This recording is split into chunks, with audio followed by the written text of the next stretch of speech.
All right. Hey, everybody. It's Lindsay here with a Children's House for the Soul, a community for those with skin conditions. And I am so excited to be here today interviewing our friend Jose. Jose is a dear friend to us, and he is here to help tell his story because we are celebrating Vascular Birthmark Awareness Month this month. And so Jose is taking a little time away from his busy family for us. We won't keep him too long. How are you, Jose? Doing okay, doing okay. Glad to be here. Well, if you want to get started by just sort of telling us about yourself, what do you do for work? Tell us about your family, all of that. So, as far as my family, I have three kids, different ages, right? One 14, a 6-year-old, and an 11-year-old. So they play plenty of sports and keep us busy with that. Work-wise, I'm an outside sales rep for an automotive company. So I talk to people all day for a living and kind of keeps me going. Awesome. Do you travel around a lot? I do. I go from a couple different cities throughout Texas and my areas. Gotcha. Okay, yeah.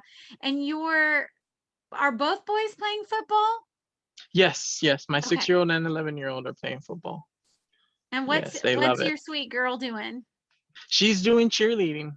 She's doing Oh, cheerleading. Yes, yes, the whole family's gonna be so busy in the football seasons yes. then. Oh Aw. yeah. So fun. Well, Jose, would you mind starting just sort of in honor of sort of Vascular Birthmark Awareness Month? Would you mind kind of telling us about your special skin, about your birthmark, and how you kind of came to learn about it? So yes, yes. I'd love to. My port wine stain, my birthmark, right? Um, Growing up, I didn't know too much about it. It wasn't until we used to live in a small town, not many doctors, and big cities was a little far away. So it wasn't until we moved up to San Antonio and started to get involved with some more doctors, visit other places. But I started to learn what it was, and until about the third grade, I didn't know exactly what I was dealing with, or neither did my family. My parents. But throughout that process, they were very supportive, and at times, there was hard times with the kids at school and growing up. But yeah, I mean, just getting through it with the support of my parents and sister at the time. Yeah. Very good. So, for people who don't know, your port wine birthmark, it's just a cluster of blood vessels or vascular that's Yes. right near the surface, right? Yes, it is. Yes, just a cluster of blood vessels in between the layers of the skin. It doesn't hurt to the touch. It's gotten darker over time, and it's grown in some areas, like my chin. Um, but yeah, pretty simple. If I do nick it at times, I feel like it bleeds forever, but it closes right back up, and that's it. Move on. Yeah. So, and you were kind of saying it grew on your chin. So, does it kind of grow up with you? Do you feel like it sort of changed a little bit as you grew older? It definitely did. It changed. It went from a light, I would say a light red, to this darker maroon color, I would say. And in some areas, it's not as bulky as in others. But definitely, like my chin area, there's a place on my ear that has grown a little bit. But yes, I would say it would grow with you. Gotcha. Okay. Well, thank you. Yeah, because those blood vessels, just like the rest of your face, the bones and everything, it's all growing at the same time, kind of as you grow up. So that makes sense. Sure is, Yeah. yes. So tell us about, you sort of mentioned maybe sometimes kids at school would ask about it, or tell us about kind of growing up with a birthmark like yours.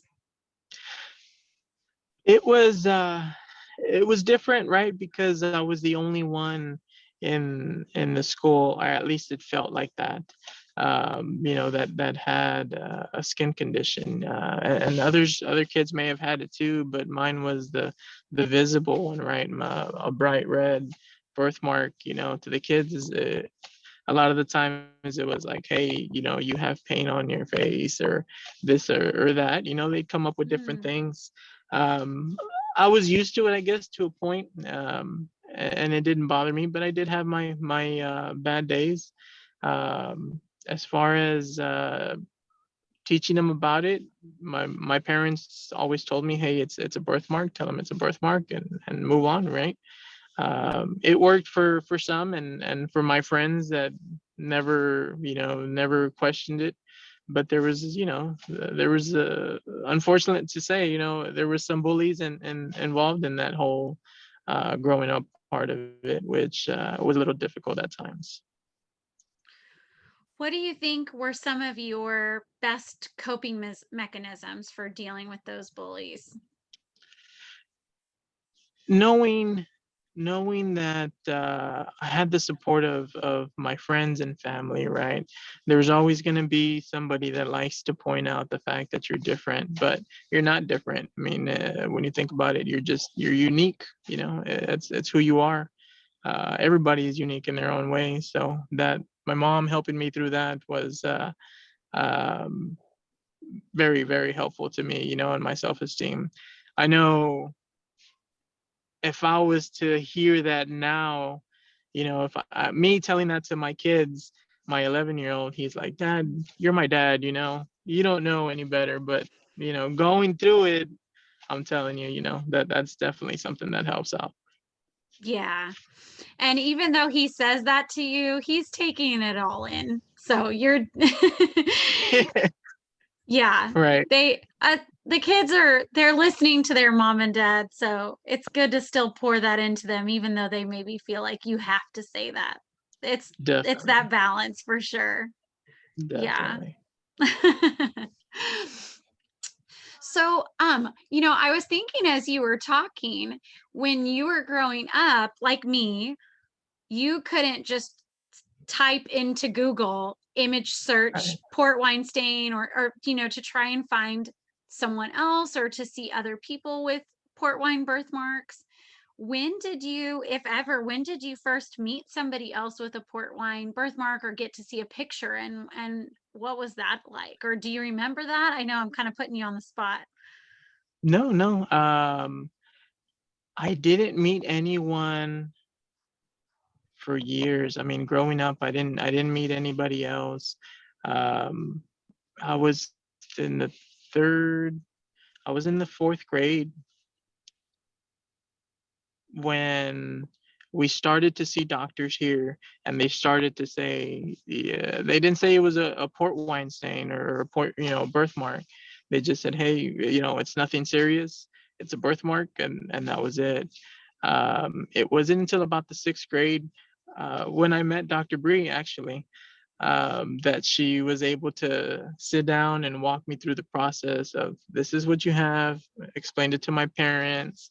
There's, these treatment options or not, it doesn't hurt anything regardless. But yes, and then got me involved with Dr. Bree, and started some treatments, but then just kind of went away from it. Gotcha. So this you mentioned something that I also didn't tell you I was going to ask you. So if you whatever you think I'm fine with, but I'm curious. So you said you started some treatments and then decided maybe to stop, or I would love to hear about that. And how did your parents kind of help you? What part of the decision making process were you in all of that?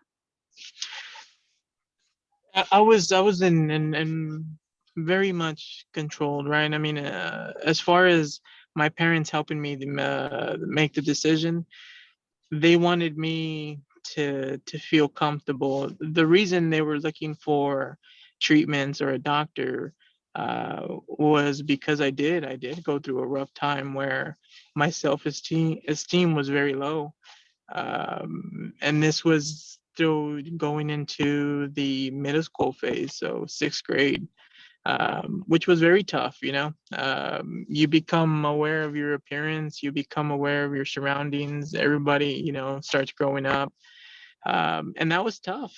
I remember feeling left out at times. So they were there to support me. My sister was a big part of it, and we drove from San Antonio to Houston to find somebody that would help, and I did it. We did some treatments. Um, I liked the results, I guess. At times it lightened it up, and it was a process, right? Not without pain, of course, the pain and the travel and the cost, which my parents were all open, right, to that, as long as I was okay with it and it helped me through my process. But getting to the point of 8th grade, 9th grade, my freshman year, um, I think I developed a little more of confidence, and I say that because it didn't matter what I was doing, or what I looked like.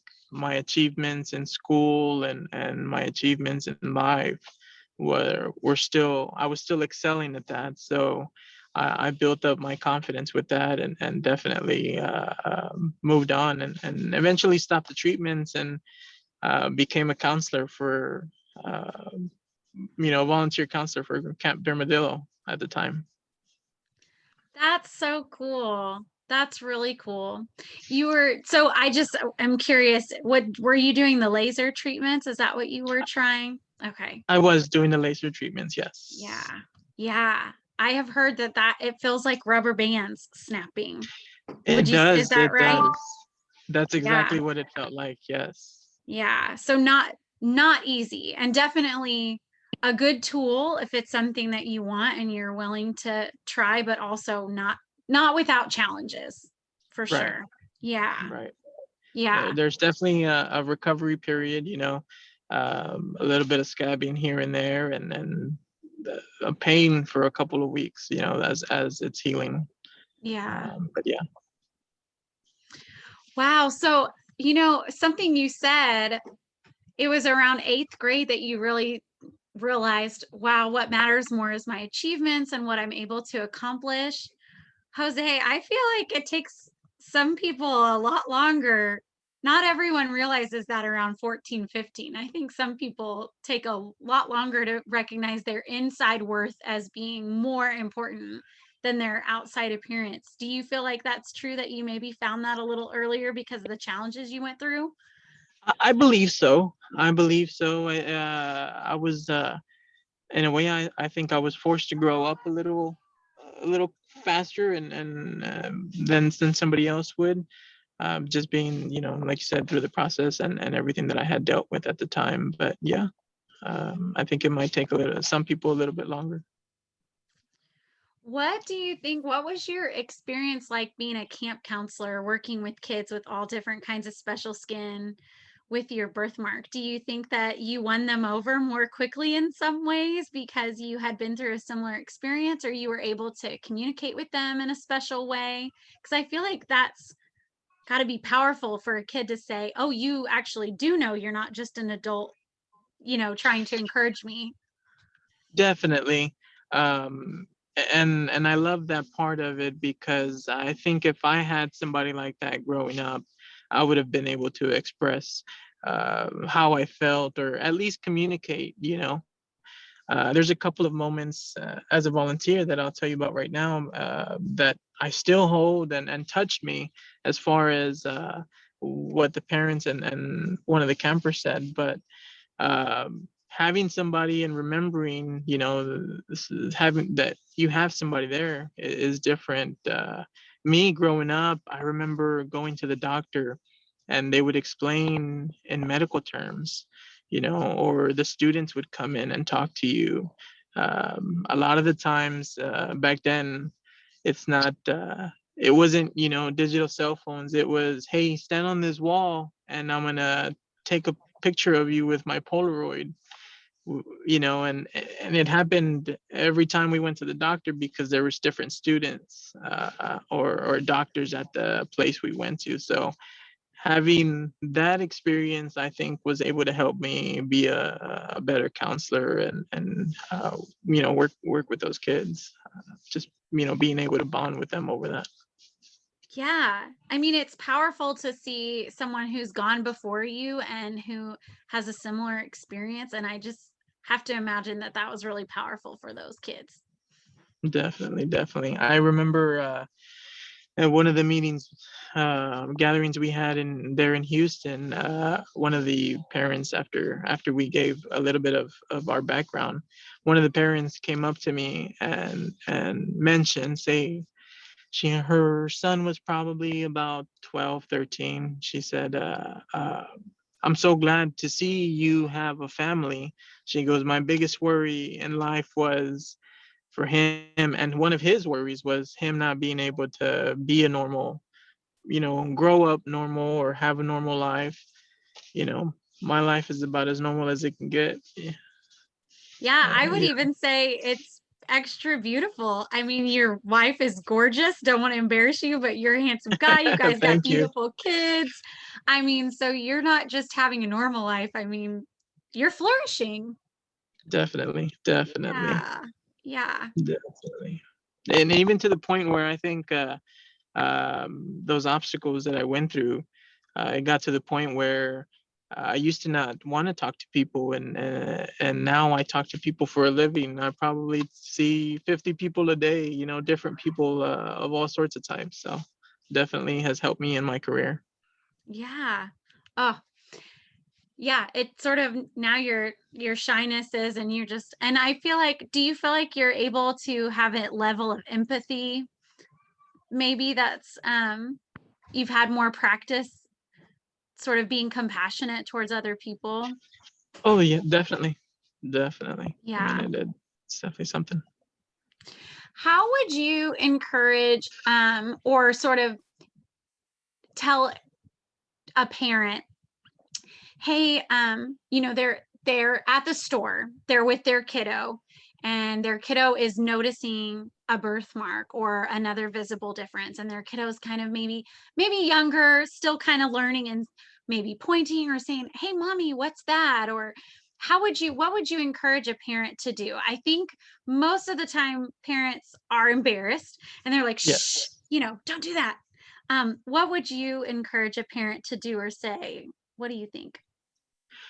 I would say that, there's no need to be embarrassed, right? The kids are learning, and they should just ask. They should just ask, or there's different ways of doing so, but approach it. No one's ever going to shy away from a question like that. I know in the past I've been in the even now when we're at the restaurant with the kids, other kids or parents will look over, and then the kids, will approach them.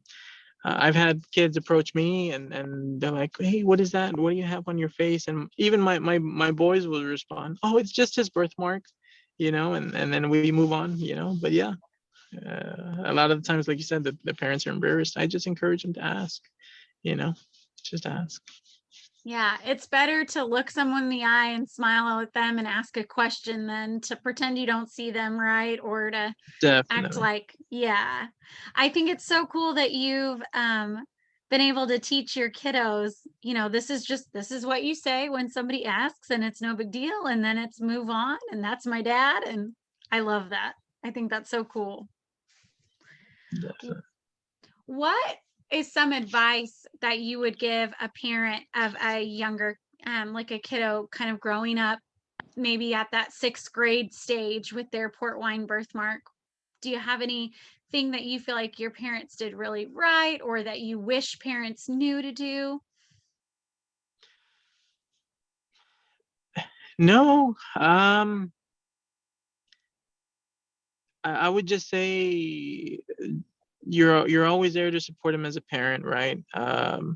Just listening to them and supporting them through what they're going to. I think all parents will do that on a regular, right?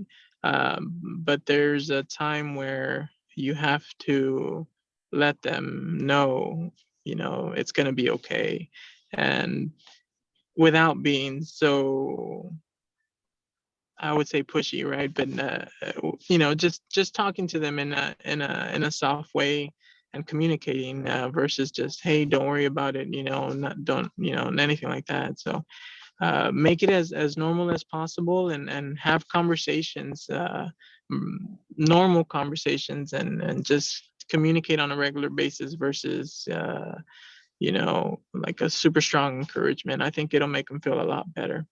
Yeah. Yeah, absolutely. Kind of meeting them where they're at. So not like, "You're okay, buck up. It's perfect. You're beautiful. Exactly. Stop worrying about it." But also not like, "Oh," kind of finding that, "Yeah, you're right. This is hard and it is tricky to explain to other people," and validating them at the same time as building them up. Exactly. I see Yeah. that now dealing with my boys. They worry about different things, or whatever it may be that they're going through in school. A lot of the times, to us adults now, it seems uh, like they're little harmless things. Like, hey, so and so said this. To us it's harmless, but to the 6-year-old, or sixth grader, it means a whole lot. And then they remember everything from experience. My fifth grader remembers everything. So definitely. Yeah, I always tell parents it's awesome to say, "No, you're perfect, you're beautiful," but make sure you listen to them first so they don't feel like you missed their whole point, because that's when they get you with the, "Oh, but you're my dad, you don't know." Exactly. But if you Yes. say, "Oh, I hear you and that is hard, and tell me more about it and tell me how you feel, and it's okay to be sad or mad." And then at the end you get to say, "But you're beautiful, you're the best looking guy or the best looking girl in the world to me and I think you're perfect." Then they can hear you. Yes. Yeah, I totally get Yes. that. Yeah. What are some things that you might encourage a kiddo to do to kind of help them feel less alone? Maybe besides go to camp, which I hope you would encourage them to do. Definitely, definitely. Camp will definitely help. I would just say, don't be shy. You have the same potential as everybody else. You're unique in your own way, so that's the only reason that they'll look at you first. I say use that to your advantage, right? Raise your hand. Use that to you. You're gonna draw the attention. Perfect. It's your time to shine. Definitely make that a point for yourself, and go from there. I love that. I love that. Dr. Bree has started saying, like, you were given a platform already. Like, you don't have to be one of those influencers to get attention because you're already getting it. So use it, embrace it. I Yes, love embrace that. it. That's the word. Yes. I love that. I love that. Um, let's see. I want to make sure I get all the good knowledge out of you before I let you go. Is there anything else that I didn't ask you about that you would want to share with the world just about birthmarks or just anything? No, I mean, I'm trying to think. I just know it can be challenging at times, and at the different stages that the kids are going to be in. But as you grow up, things get better. I think we're in a more informed society now. Like you said, you have information at your fingertips. So don't be impatient. There's someone here for you wherever you go. So always there's always somebody to talk to. But no, I mean, I think we Yeah. pretty much touched on everything. Yeah. And you're not alone, right? That- Not There are alone. others experiencing something similar, and then even if they're not right in your neck of the woods, they are out there, and there are other people who are trying, working really hard to understand, and there's lots of support available. And yeah, and that um, I love that, and I love what you said about, yeah, you're made to stand out, so raise your hand. That's awesome. Right. That's it. Yes. Yeah, and other than that, it's not just a birthmark, but it is just a birthmark. So otherwise, it's not stopping you from anything. Right. Yeah. Right. Oh, that's fantastic. That's fantastic. Well, Jose, thank you so much for sharing your story with us. Um, and I will share if anyone wants to ask Jose a question.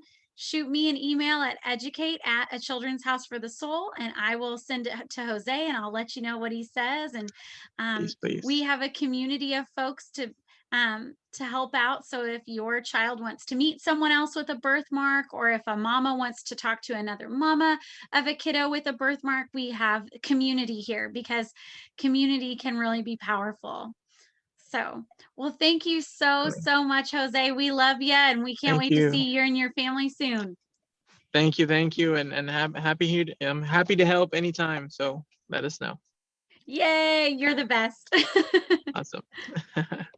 Thank you.